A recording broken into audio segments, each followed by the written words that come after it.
નફો ખોટની એક short method.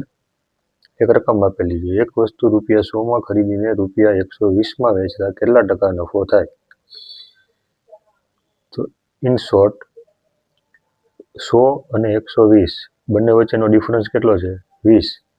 તો 20 ગુણ્યા 100, ટકાવારી 100માં હોય એટલે ઉપર 100, 20 ગુણ્યા 100 છેદમાં 100, એ 100 આપણે કારણ કે નફો પૂછ્યો છે એટલે છેદમાં નાની રકમ લેવાની આ બંનેમાંથી.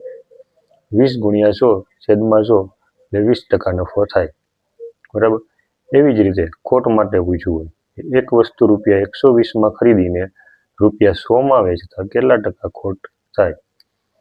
તો સેમ એઝ 20, બેનો ડિફરન્સ કેટલો છે?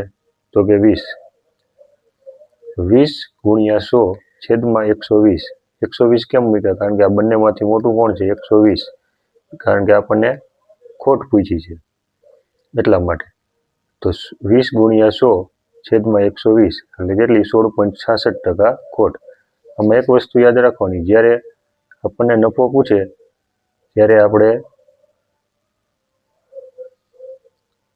છેદમાં નાની રકમ લેવાની બંનેમાંથી, અને જ્યારે આપણને ખોટ પૂછે ત્યારે છેદમાં બંનેમાંથી જે મોટી રકમ હોય એ લેવાની.